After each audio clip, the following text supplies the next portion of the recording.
président de la République Alassane Ouattara était au Gabon pour une visite officielle. Il a profité de cette visite pour inaugurer l'ambassade de Côte d'Ivoire au Gabon. Le ministre auprès du président chargé de la Défense, Paul Kofi, a achevé sa tournée d'explication aux populations pour une élection présidentielle sécurisée en Côte d'Ivoire. Dernière étape de cette tournée, la Niébi-Kiassa et le sud Komwe. L'agence nigériane de renseignement a annoncé hier dimanche l'arrestation d'hommes soupçonnés d'être de hauts responsables de Boko Haram, dont l'un des principaux commandants de ce groupe islamiste, Ousmane Chouabou. Mesdames et messieurs, bienvenue et merci de suivre les informations sur RTI 1. Le président de la République Alassane Ouattara était en visite au Gabon pour prendre part au New York Forum Africa qui avait pour thème Investir dans l'énergie en Afrique. En marge de ce forum tenu à Libreville, le chef de l'État s'est entretenu avec la ministre égyptienne de la coopération internationale, Viviane Aïmer. Représentante du président égyptien, le général Al-Sisi Fatah, à cette 4e édition du New York Forum Africa, la ministre de la coopération internationale du gouvernement égyptien, Dr Nagla Elewani, a sollicité au nom de son gouvernement une rencontre avec le président de la République, Alassane Ouattara. Les échanges ont porté sur la coopération entre les gouvernements égyptiens et ivoiriens, comme l'a souligné la ministre égyptienne. J'ai eu l'honneur de rencontrer son Excellence, Monsieur le Président ivoirien, d'abord pour transmettre les saluts de notre Président El-Sisi et de notre Premier ministre. Nous voudrons améliorer la coopération avec les pays africains. On a discuté quels sont les secteurs que nous croyons en Égypte que nous avons un avantage et qu'on peut contribuer à l'amélioration dans les pays africains. Nous avons parlé des secteurs d'infrastructure, de hommage, de construction, d'échange de commerce pour les produits de pharmacie et d'autres divers secteurs. Son Excellence, Monsieur le Président, a confirmé que la Côte d'Ivoire est un pays demandeur et qu'il y a beaucoup d'opportunités pour les compagnies égyptiennes. Et nous nous sommes mis d'accord que nous allons organiser une visite pour un nombre d'hommes d'affaires du secteur privé de l'Égypte pour venir ici et explorer quelles sont les opportunités d'investissement en Égypte. Nous avons aussi parlé de grands projets en Égypte comme le développement de la région du canal de Suez et de la réclamation de pas moins de 4 millions fadins.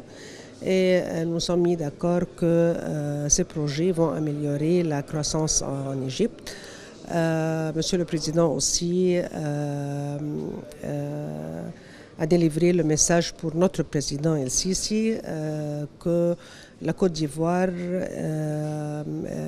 donne tout le support pour notre président contre sa lutte contre le terrorisme et l'extrémisme dans notre pays. Autre activité du chef de l'État à Libreville, le président Alassane Ouattara a inauguré les nouveaux locaux de l'ambassade de Côte d'Ivoire au Gabon, une propriété de la Côte d'Ivoire. Nous allons rester avec notre envoyé spécial au Gabon, Viviane Aïmer. Un terrain d'une superficie de 1250 mètres carrés, abritant un bâtiment de niveau R+3 ainsi que plusieurs autres aménagements.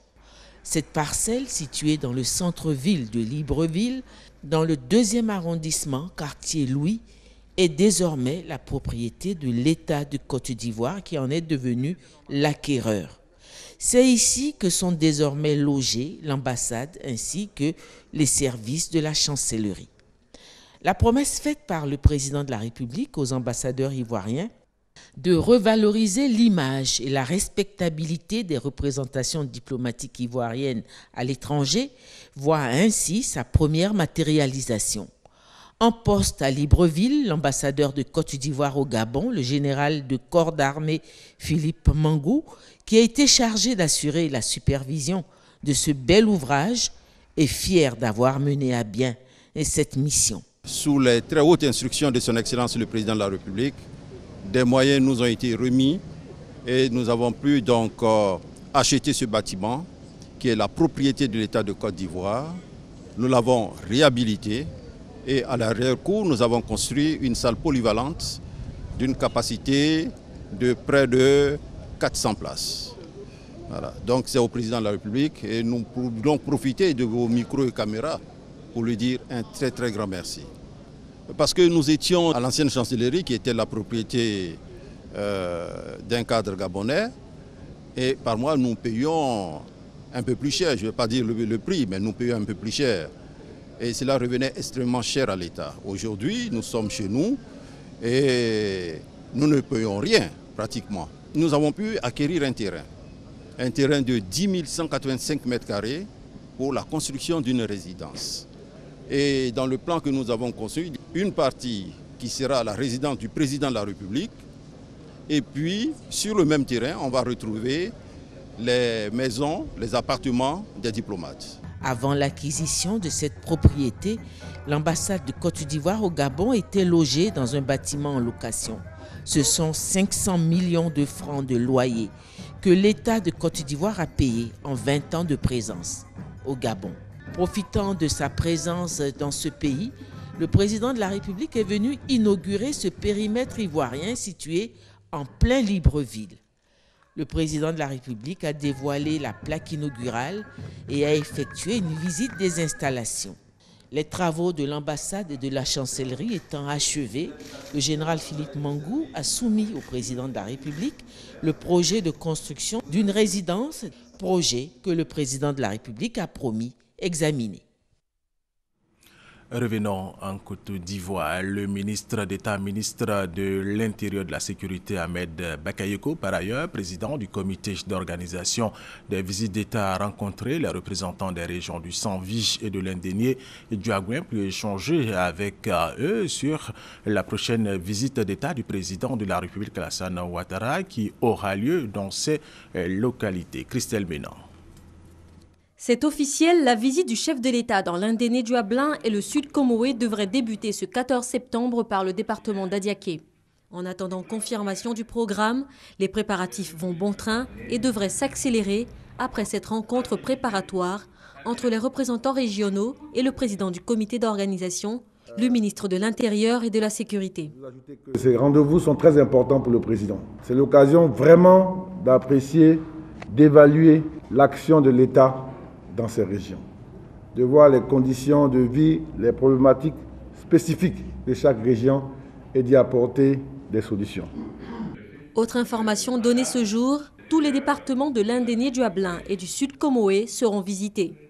Une dizaine de comités locaux, présidés par les préfets, doivent être opérationnels pour garantir une organisation rigoureuse et réussie de cette visite d'État. Dans le Sud Comoé, le président de la République est très attendu. C'est la première fois depuis l'indépendance que le Sud Comoé va avoir droit à une telle visite d'État. Les populations, les cadres, l'ensemble des forces vives de la région sont mobilisés. Dans l'Indénié du Ablin, on se prépare aussi. Et cette rencontre est par ailleurs l'occasion d'exposer quelques préoccupations. Avant que le président n'arrive, il y a quand même des travaux préliminaires qui doivent être réalisés au niveau surtout des chefs-lieux des départements. La voirie notamment. Mais on nous a rassuré que ces travaux préliminaires vont être faits. Les visites d'État du président Alassane Ouattara dans les régions de Côte d'Ivoire sont connues pour être des accélérateurs de développement. Les attentes de ces deux régions sont nombreuses. Un budget d'environ 88 milliards de francs CFA dégagé par le gouvernement dans le cadre du programme présidentiel d'urgence servira principalement à financer des travaux d'infrastructure. Les grands commandements des forces de défense et de sécurité ont lancé depuis vendredi dernier des opérations de grande envergure dans les zones à risque du district d'Abidjan. Plusieurs fumoirs ont été détruits et des individus ont été interpellés. Témoin Abou Sanogo. Les forces républicaines de Côte d'Ivoire, la gendarmerie, la police nationale et le centre de coordination des décisions opérationnelles prennent part à ces opérations de sécurisation de grandes envergures du district d'Abidjan lancées le vendredi 28 août dernier. Le cadre, bouclage, ratissage et destruction de tout endroit susceptible d'abriter des délinquants. Ce sont les fumoirs et toutes les zones criminogènes du district d'Abidjan. Ce dimanche, à la première heure, 310 éléments issus des différentes forces appuyés par le Centre de coordination des décisions opérationnelles investissent les ponts de Gaulle et Félix Houphouët-Boigny. Les tunnels de ces deux ponts sont passés au peigne fin, avec l'interpellation d'une dizaine d'individus et la saisie de plusieurs objets, dont un lot important de drogue. Après ces deux ponts, les forces se sont déportées sur les rails, partant de la zone 3 jusqu'à Biétri. À ce niveau, elles ont procédé à la destruction de plusieurs fumoirs, l'interpellation d'une centaine d'individus, dont certains porteurs de cannabis. Commencée à 7h40, l'opération a pris fin à 11h50. Deuxième grand titre de cette édition, le ministre auprès du président de la République chargé de la Défense, Paul Kofi, a achevé sa tournée d'explication aux populations pour une élection présidentielle sécurisée en Côte d'Ivoire. Dernière étape de cette tournée, l'Agnébi, Tiassa et le Sud Koboué. Nous allons rester avec Abou Sanogo. 2 semaines durant, Paul Kofi a parcouru toute la Côte d'Ivoire, de jour comme de nuit, bravant les difficultés de toute nature. Objectif, rassurer la population quant à la tenue à la date prévue et à la sécurisation de la présidentielle 2015, mais aussi les informer et les sensibiliser sur les mesures prises par l'État de Côte d'Ivoire pour faire face à certains phénomènes de l'heure, dont la menace terroriste et l'orpaillage clandestin. Ces 15 jours passés sur le terrain ont également été l'occasion pour le ministre chargé de la Défense de s'enquérir des problèmes de sécurité spécifiques à chacune des localités visitées. Actualité oblige et relativement à l'organisation pratique de la présidentielle 2015, Paul Kofi a eu cette adresse à l'endroit de la classe politique. Ce que nous ne voulons pas, c'est que les candidats se fassent accompagner par des hommes armés. Il y a des règles pour utiliser les forces officielles. Et le ministre chargé de la Défense d'ajouter: quand on veut boycotter les élections, on reste à la maison. On n'a pas besoin d'aller chercher les enfants des autres ou les mettre dans la rue pour aller mettre des pneus, des barricades, casser les vitres, casser les véhicules pour dire qu'on boycotte les élections. Ce n'est pas les élections que vous êtes en train de boycotter. Vous êtes en train de troubler l'ordre public. Celui qui trouble l'ordre public trouvera la loi devant lui.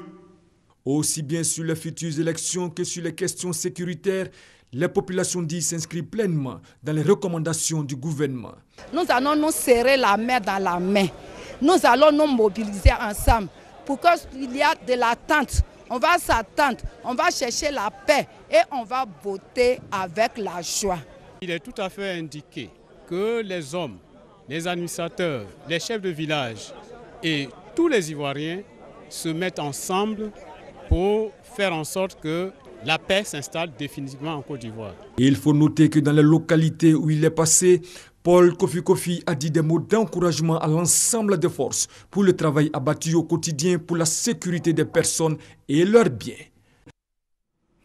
Le Conseil constitutionnel a procédé ce lundi 31 août à la publication de la liste provisoire des candidats à la prochaine élection présidentielle. Cette liste provisoire porte à 33 candidats tels que transmise par la commission électorale indépendante. Les différents candidats disposent à compter de ce jour d'un délai de 72 heures pour présenter leurs différentes réclamations ou observations. Par la même occasion, le Conseil constitutionnel a procédé à une cérémonie de prestation de serment du Collège des médecins chargé de constater l'état complet de bien-être physique et mental des 33 candidats. Le Conseil constitutionnel a porté son choix sur 3 médecins que sont Niamkesh Emmanuel, Anzoua Kakou Jean-Baptiste et Koné Drissa. La coordination du RHDP d'Anyama a rencontré les chefs de plus de 5 villages de cette commune. Le coordinateur du RHDP, Amido Sila, a invité les chefs à choisir le candidat Alassane Ouattara à la prochaine élection présidentielle. Doigt de laser pour RTI 1. Les chefs des villages d'Azagué Brida, Awabo, Yapokwa et Anyama Adjamé disent oui à la candidature du président de la République, Alassane Ouattara, candidat du Rassemblement des Oufouettis pour la démocratie et la paix. Cette volonté, Ils l'ont affiché au cours de la rencontre avec la coordination du RHDP d'Anyama. Le directeur de campagne du candidat du RHDP à Anyama, Hamidou Sila, a saisi l'occasion pour leur présenter des actions de développement du président de la République dans la commune. Il a exhorté les populations à opérer un bon choix, celui du candidat du RHDP qui a fait ses preuves durant ces 5 dernières années, réalisant de grands projets de développement dans toutes les régions de Côte d'Ivoire. Le coordonnateur du RHDP, Hamidou Sila, entend entreprendre une série de rencontres avec la chefferie de tous les villages de la commune qui aspirent à l'émergence prônée par Alassane Ouattara, candidat du Rassemblement des Oufétistes pour la démocratie et la paix. Le conseil régional du Gbokle a lancé le week-end dernier son programme de lutte contre la pauvreté. Un fonds de 150 millions de francs CFA a été dégagé pour le financement des micro-projets des jeunes et des femmes. Vénance Eman, Niamien.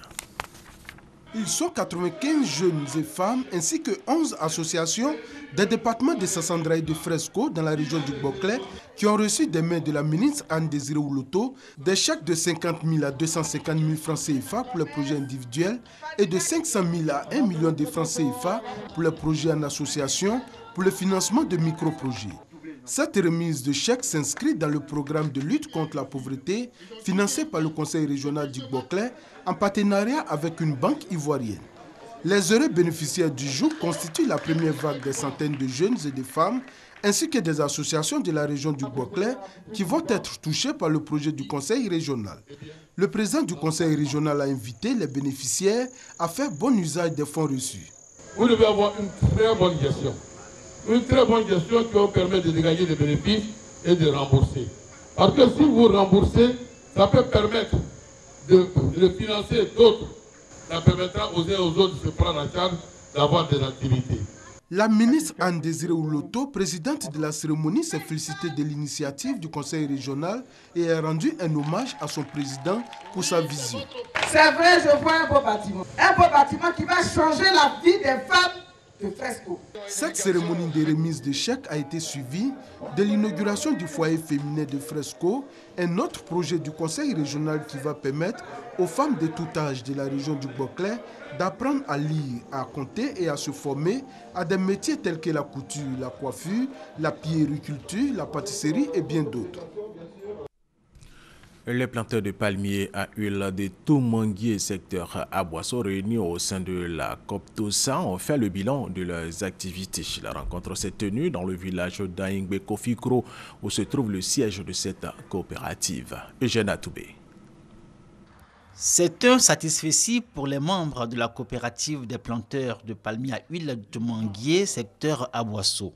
L'Assemblée générale de cette structure a donné quitus au bureau exécutif pour travail satisfaisant. Le bilan moral et financier indique un chiffre d'affaires de plus de 352 millions de francs CFA pour 32 246 tonnes de graines produites. À l'honneur de cette coopérative, la COP-TOSA, un excédent de 15 145 000 francs CFA et surtout son rang de meilleure coopérative de Côte d'Ivoire du secteur palmier à huile qui lui a valu une décoration par le gouvernement dans l'ordre du mérite agricole ivoirien. Ce que l'État même a transféré aux coopératives, eh bien, les agros ne respectent pas. Et c'est ça qui fait que le fonctionnement des coopératives piétine. Les planteurs ont comme l'impression que les coopératives, en tout cas, fonctionnent mal. Mais quand on n'a pas l'argent, on va fonctionner comment? Mais néanmoins, COP-TOSA fait avec le peu qu'elle a. La coopérative des planteurs de palmiers à huile de Toumanguié, secteur Aboisseau, COP-TOSA, a reçu les félicitations et encouragements de Madame le préfet par intérim d'Aboisseau. Cette coopérative est forte de plus de 1582 planteurs et possède 6810 hectares de superficie cultivable. Parlons de séances de formation islamique au profit des enfants qui apprennent chaque année plusieurs versets coraniques. Voyons les détails avec Michel Mambo. Comme les années précédentes, la mosquée Nour al-Haq a mis à profit les vacances scolaires ordinaires pour former les enfants musulmans aux principes de l'islam afin que très tôt ils intègrent leur religion. Un mois de formation tous les jours de 9h à 12h sous la supervision des imams de cette mosquée Et cela a convaincu l'assistance que les tout-petits ont véritablement assimilé de grands principes de l'islam. Leur âge varie entre 2 et 15 ans pour la plupart. Il leur a été enseigné les principes de l'islam, comment prier et les coutumes. Ceux qui ont participé avec succès à ces cours coraniques se sont vus délivrer l'attestation de fin de formation pour servir et valoir ce que de droit, selon la formule consacrée, ce samedi 29 août 2015. La clôture de la cérémonie en présence des parents annonce par la même occasion l'édition 2016 au même lieu, à la mosquée Nour al-Haq de la cité Vision 2000 à Angré, 8e tranche. Un succès à renouveler, selon les imams Cissé, Soumaoro et le parrain Dosso Ali. Ils ont exprimé l'émotion ressentie devant la prestation et les prouesses des enfants qui, en un temps record, ont assimilé des versets du Coran et les préceptes de l'islam.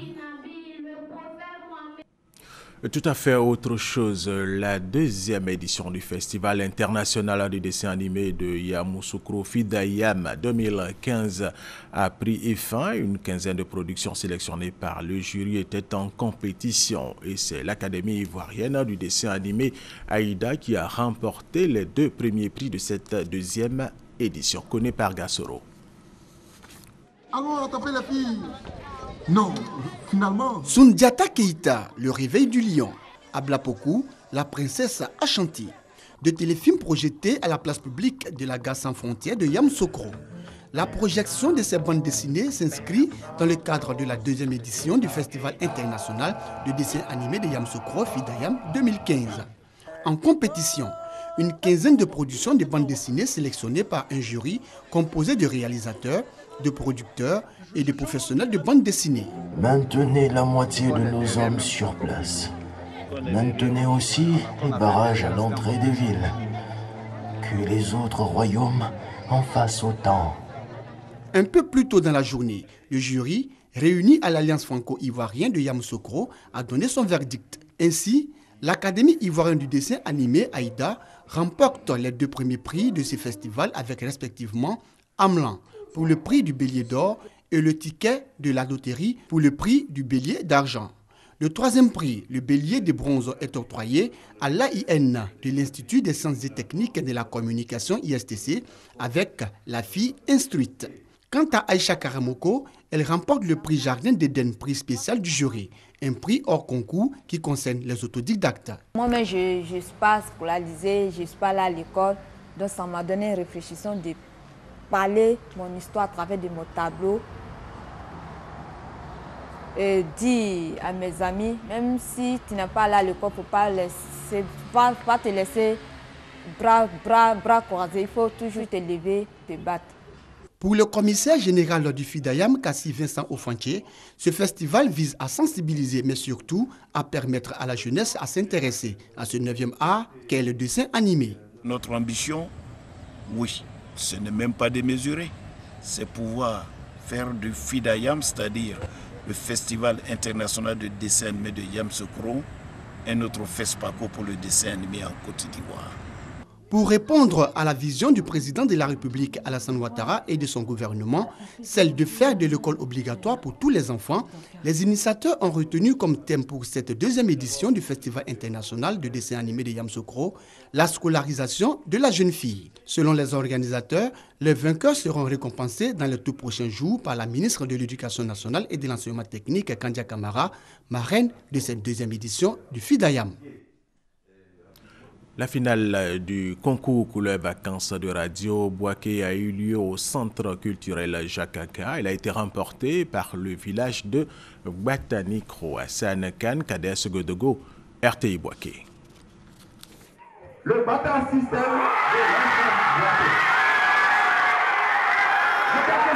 Le verdict du jury du concours vacances de Radio Boaké vient de sacrer le Bata System du village de Gbatanikro, vainqueur de la finale du dit concours. Sur les 5 finalistes venus des communes de Botro, de Sakassou, de Béoumi et de Boaké, le village de Gbatanikro, situé dans la commune de Boaké, s'est illustré de fort belle manière selon les membres du jury. Le groupe livre le secret de son succès. C'est le travail, je considère que nous sommes un groupe depuis fort longtemps. Voilà, notre spécialité c'est les Zouglous. Donc nous avons misé plus sur les Zouglous, c'est ce qui a fait une force.